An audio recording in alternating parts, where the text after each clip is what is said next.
Good morning, everyone. Comic Artist Pro Secrets. I'm Ethan Van Sciver, comic book artist, 25 years, great big Star Wars fan, etc., etc. Oh yeah, Cyberfrog Blood Honey, the biggest, crowdfunded comic book in history. Thank you guys so much for that. If you want to donate to Cyberfrog, the link is in the description below. I have to rattle off a quick video because I got to get something up for this morning. Of course, got to have my morning video up. Get back on track with that. But today's kind of a busy morning. I gotta go. Where am I driving to, babe? Hamilton. Emmington? Hamilton. Blueberry country right now. That sounds delicious. Ham and blueberries. That's what I'm having for breakfast pretty much too. Andrea's making me a quick breakfast. And while we're doing that, we're gonna open up this Star Wars toy and review it. Andrea collects Van Sciver furniture. Now, my family, my dad's cousins, so they're cousins to me, were JB Van Sciver Company, and so they had a great big furniture company from like 1800 or something, 1888 or something like that. That's the year of Jack the Ripper. To 1950-ish, and then they got into the 70s. I think so. Okay, well, Andrea would know. She's doing all this research, and anyway, she found some dining room chairs to go with the table. Wait a second, what am I getting? The table and chairs? You're picking up a dessert table and you're picking up chairs. Okay, dessert table and chairs. So I got to drive out. I'm going to rent a U-Haul truck. I'm going to drive out and pick up those chairs and the dessert table. And that is going to be my morning this morning. But she's all over antiquing sites and stuff like that and trying to find the right thing. This is bizarre right here. We're going to do a quick toy review. Rogue One. Now, I have a bunch of these. I bought a bunch of these from Toys R Us right before it closed down forever. Toys R Us is gone now, you know, babe. It's officially gone. Yeah, I think it's, Kathleen Kennedy's fault. I believe it is Lucasfilm's fault for over-shipping so many toys that are just unappealing. This is actually not so bad.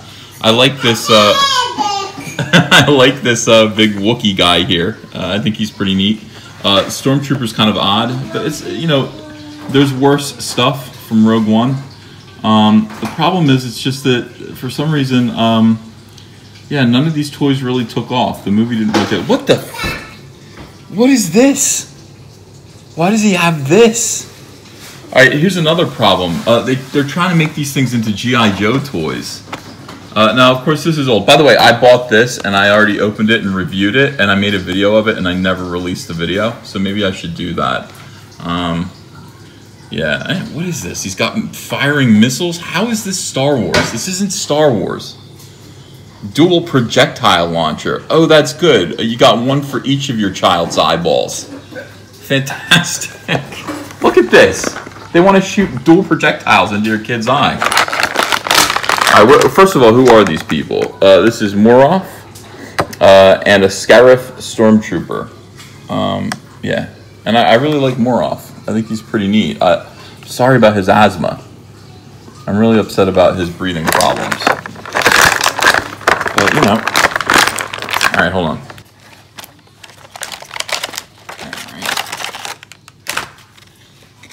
Babe, I'm not going to throw this on the floor. I normally fling the packaging onto the floor, but I respect the cleanliness of your kitchen, and I won't do it, okay? Guess what? You won't get breakfast. Oh, yeah, if I won't get breakfast. She's making me, what are you making me, ham and eggs? And bacon, good. All right, yeah, we got some directions here.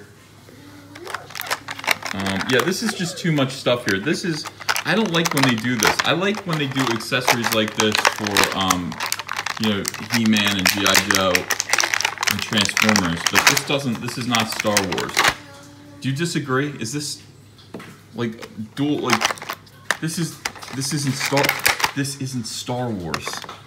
This is barely Star Wars here. This is the Girl Scouts version of a Stormtrooper. Girl Scouts of America. And by the way, these guns, again, they're using the same plastic for this gun that they used on Captain Phasma's arms. Do you remember I did a little video about that? Look at that. That's not, have Star Wars guns ever been like that? They're like hard plastic. This looks stupid. When you use this kind of plastic for a gun, it bends. And when a gun bends, it doesn't look like a gun anymore. You got to use hard plastic for this, Hasbro. I don't know Why you're saving money on stupid things. Come on out of there. All right. Yeah, is this a woman? It's very womanly. I like the pantaloons. I like the pantaloons a lot. And then we've got, yeah, oh, look at that. They are, it's got a nice little skirt here. Nice, oh, look at that open front skirt. Good colors, very good colors. What if you were a stormtrooper, you trained your whole life to be a stormtrooper, and you wanted that nice white costume with the back that says oil on it? It doesn't even say oil on the back. You know how it's like a circle and 2 lines, and it looks like, when I was a kid, I thought it said oil. And then you become a SCARIF stormtrooper, and this is the uniform. This is totally soy. This is totally soy-based. Nobody wants to wear this uniform as a stormtrooper. What a disappointment. What an utter disappointment. Do I like it? Yeah, I kind of do. I have to admit. I like the variety. I want to have a whole army. Well, wait a second. When you have an army of stormtroopers, don't you kind of want them all to look the same? You kind of want like an army of all the same stormtroopers all lined up. I don't know if you want...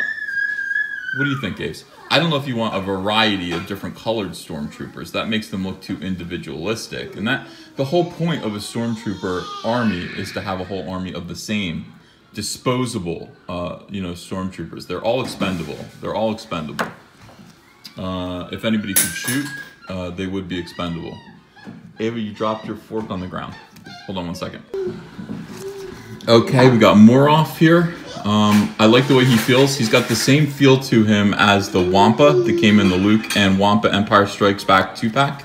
I just like these toys. I like these big furry toys. I like his big mitts. Again, I feel bad about him having asthma. He's got a nice respirator there. Oh, thanks, honey. That is unfortunate for him. But he's not as posable as the Wampa either. The Wampa was like a 9-inch figure disguised as a 3 3/4 figure. Like, you know, he had a lot more mobility to his joints. I mean, this guy just doesn't. He only bends like a classic Star Wars figure does. Still, I'm happy to add him to my collection. I'm less happy to add her to my collection, but I'm gonna do it anyway. I'm okay getting another Stormtrooper. I'm okay with the variety of Stormtrooper. I do not know, to this day, why Hasbro will not release just a box of 10 of the same Stormtroopers. Just 10 of them. I want 10 of them. You can put them in slightly different poses, but if you released a box of 5 to 10 Stormtroopers that all were on the same uniform, I believe you would sell lots of them. That is in the spirit of Star Wars action figure collecting. This is neat, but it's, you know, it's not quite what we're looking for. Good stuff, worth buying for this, and especially since now, if you find this, you're gonna pay about 50 cents for it because, yeah, it's all gone. I'm not even gonna put this together. I'm not doing it. What is this? He's got a big, rifle here. He's got a great big rifle. That's fine. I'm not putting any of this together. I refuse to participate. I refuse to participate in the rocket launcher situation. Not doing it. But for the toys themselves, the action figures themselves, good stuff. Oh man, I hate when I do that.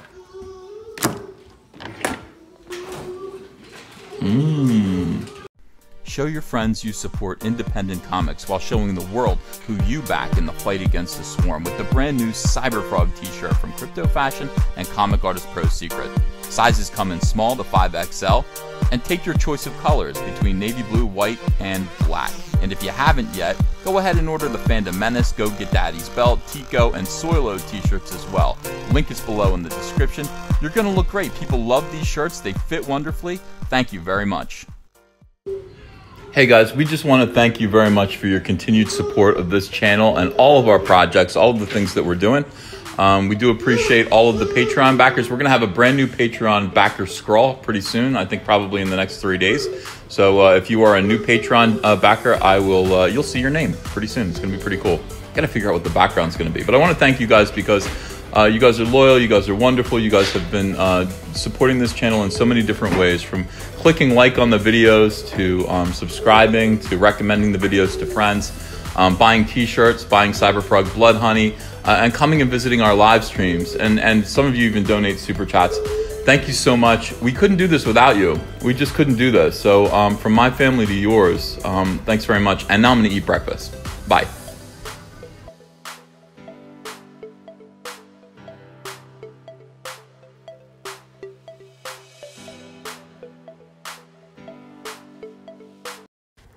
Hey, want to follow me on Twitter? Okay, cool. I'm at Ethan Van Sciver. Talk to you there. Hello, potential Indiegogo backers. Hello, friends. My name is Ethan Van Sciver. I'm a comic book creator who worked for 20 years for Marvel and DC Comics on books like Green Lantern, Flash, Superman, Batman, and X-Men. But before that, I had a comic book called Cyberfrog. Now, Cyberfrog lasted from 1993 to 1998, and then it stopped when I went to go work for DC Comics. Now I want to tell the story of where Cyberfrog has been for the last 20 years. I want to write, pencil, ink a book called Cyberfrog Blood Honey that tells the story of gigantic alien hornets that come to Earth and conquer it, sending Cyberfrog into deep hibernation, where he emerges now in the year 2018 into a completely alternate reality, a new world where these hornets have taken over, devastated humanity, using human skin to make gigantic wasp hives, and harvesting human blood to make honey to feed their young. Very few humans still exist. But it's up to Cyberfrog to save what's left of humanity and turn back the damage that's been done by these wasps with his brother Salamandroid and his friend Heather Swain. I want you to help me do this. We're going to get colors by Kyle Ritter. He's a fantastic colorist, and he's going to make this book sing. I'd like this to be a 48-page one-shot prestige format, part 1 of 4. So I'm asking you to help me launch the very first Cyberfrog Blood Honey epic graphic novel. Are you in? Will you help me? I hope so. Let's get this frog jumping again.